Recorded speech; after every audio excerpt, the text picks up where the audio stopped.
নিজেকে যত বড়ই খোদা দাবি করুক না কেন, নিজেকে যত বড় ক্ষমতাশীল দাবি করুক না কেন, আল্লাহ রাব্বুল আলামিনের যখন তার হায়াত যখন শেষ হয়ে গিয়েছে, আল্লাহ রাব্বুল আলামিনের ফেরেশতা আজরাইল আলাইহিস সালাম ঠিক সময়ে হাজির হয়ে গিয়েছে। এই জন্য আল্লাহ রাব্বুল আলামিন বলেছেন, ইযা জাআ আজালুহুম ফালা ইস্তাখিরুনা সাআতাও ওয়ালা ইস্তাকদিমুন।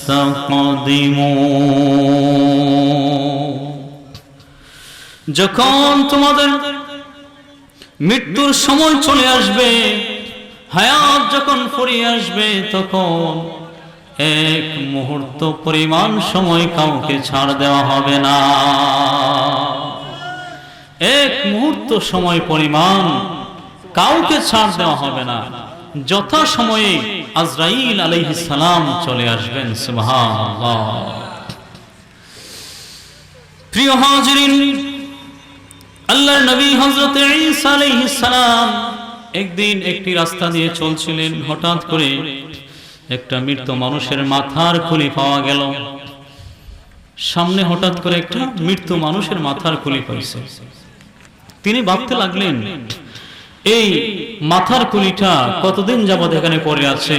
সে দুনিয়ার মধ্যে কেমন ছিল? পুরুষ ছিল নাকি মহিলা ছিল? সে কি ক্ষমতাশীল ছিল নাকি গরিব ছিল?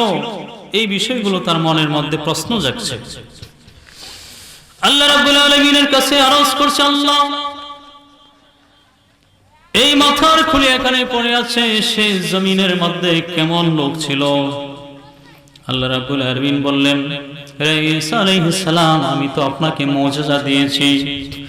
যখনই আপনি কুম বিইজনিল্লাহ বলবেন, আল্লাহর হুকুমে ওই জিনিসটা জীবিত হয়ে যায়। সুবহানাল্লাহ।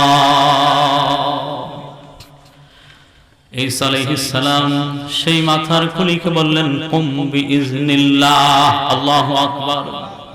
সাথে সাথে মৃত মানুষের মাথার খুলি থেকে আওয়াজ আসলো, আসসালামু আলাইকা ইয়া রূহুল্লাহ। সুবহানাল্লাহ।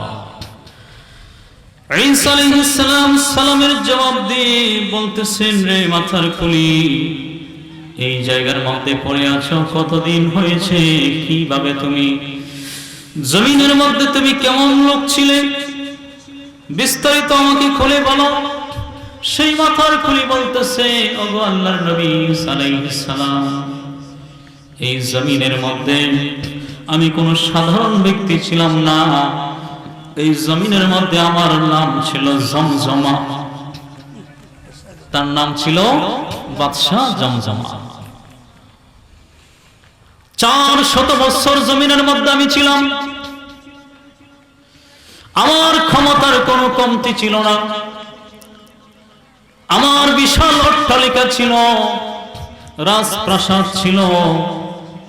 আমি শুধু আমার রাজ্যকে শাসন করতাম না, আশেপাশে যত রাজ্য ছিল সবগুলো রাজ্য আমার আয়ত্তে নিয়ে এসেছিলাম, আমার কবজার মধ্যে নিয়ে এসেছিলাম। আমি যখন রাস্তার মধ্যে চলতাম, তখন আমার সাথে 5000 সৈন্যবাহিনী চলত। আমাকে তারা প্রটোকল দিত, আমাকে তারা সবসময় নিরাপত্তার মধ্যে রাখত। ঈসা আলাইহিস সালাম বললেন, রে জমজমা, বুঝতে পারলাম জমিনের মধ্যে তুমি অনেক ক্ষমতাশীল মানুষ ছিলা, কিন্তু তোমার মাথার খুলিটা আজকে রাস্তার মধ্যে পড়ে আছে।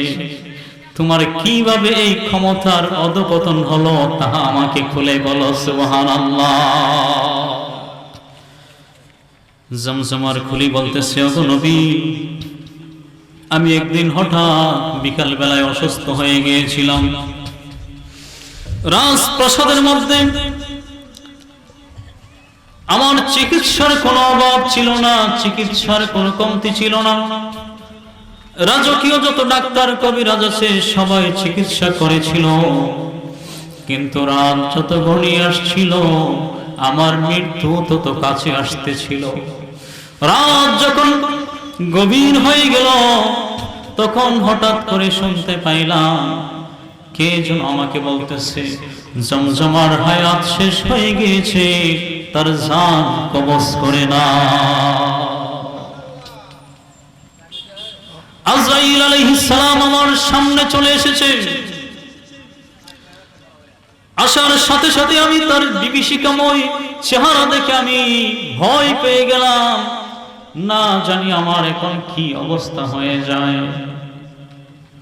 আমি আজরাইল আলাইহিস সালামকে বললাম, রে আজরাইল, আমার যত সম্পত্তি আছে সব সম্পত্তি তোমার নামে এখনই লিখে দেব।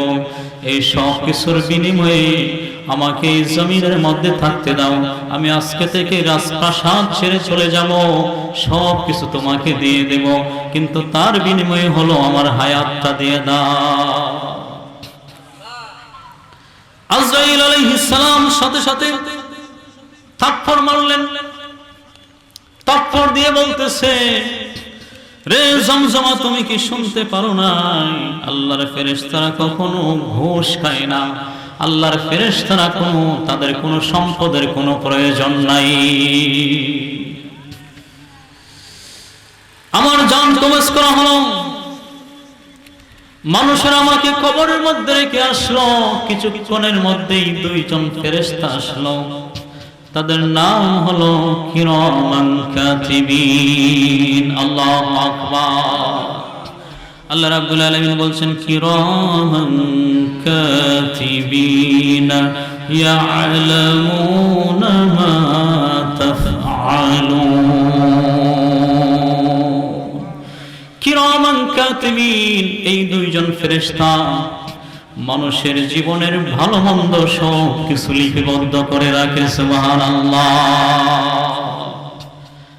কিরামান কাতিবিন ফেরেশতা এসে বলতেছেন, রে জমজমা, দুনিয়ার মধ্যে যে রকম তুমি খারাপ কাজ করেছো, দুনিয়ার মধ্যে আল্লাহর হুকুম মানো নাই, নবীর তরিকা মতে চলো নাই, যার কারণে আজকের এই কবরের মধ্যে কবরের আযাব তোমাকে ভোগ করতে হবে। এই কথা বলে কিরামান কাতিবিন ফেরেশতা চলে গেল। তারপরে আরো দুইজন ফেরেশতা আসলো। তাদের নাম হলো মুনকার নাকির ফেরেশতা। সুবহানাল্লাহ। মুনকার নাকির ফেরেশতা এসে সওয়াল করলো, মার রাব্বুকা ওয়া মা দীনুকা ওয়া মান নাবিয়ুকা, তোমার রব কে, তোমার দ্বীন কি ছিল, তোমার নবী কি ছিল? জমজমা বলতে লাগলো, আমি তো দুনিয়ার মধ্যে কোন রবের ইবাদত করি নাই, সর্বশক্তিমান আল্লাহ রাব্বুল আলামিনের কুদরতি কদমে সিজদা করি নাই। অতএব আমি যদি এই কঠিন মুহূর্তে এই মুনকার নাকির ফেরেশতাকে যদি আমি রব বলি, হয়তোবা তারা ছেড়ে দেবে।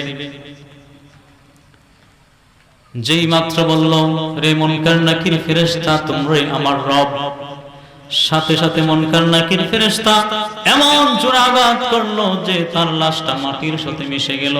আবার তাকে জীবিত করলো। জীবিত করে বলতেছে, তুমি কি জানো না এই দুই জাহানের রব হলো আল্লাহ রাব্বুল আলামিন। সুবহানাল্লাহ। কবরের প্রশ্নের জবাব সে দিতে পারে নাই। ওই সময়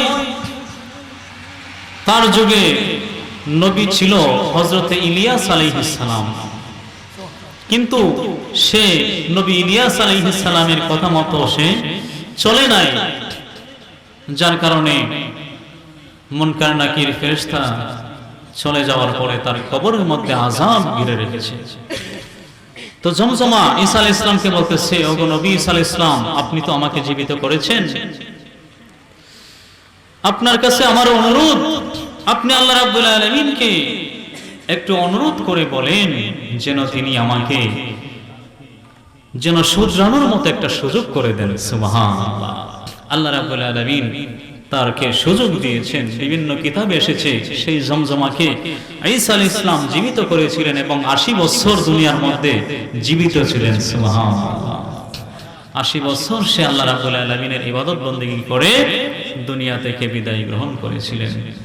প্রিয় হাজরিন, এই ওয়াকিয়া বলার কারণ হলো আমরা দুনিয়াতে যে যত বড় ক্ষমতাশীলই হই না কেন, দুনিয়াতে থাকার কোনো গ্যারান্টি নেই। যেই কোনো সময় আজরাইল আলাইহিস সালাম আমাদের সামনে চলে আসবে। এই জন্য আমাদের উচিত মৃত্যুর জন্য প্রস্তুতি গ্রহণ করা। আল্লাহ রাব্বুল আলামিন আমাদেরকে আখিরাতের প্রস্তুতি নিয়ে আমরা যেন কবর দেশে যাইতে পারি, এবং আজকে যে কবরবাসীদের রূহের মাগফিরাতে মাহফিল হচ্ছে, আল্লাহ রাব্বুল আলামিন এই কবরবাসীদেরকে নাজাত দান করুন, তাদের কবরকে জান্নাতের বাগিচা বানাইয়া দিন। আল্লাহুম্মা আমিন। ওয়া আখিরু দাওয়ানা আনিল হামদুলিল্লাহি রাব্বিল আলামিন। আসসালামু আলাইকুম ওয়া রাহমাতুল্লাহি ওয়া বারাকাতুহু।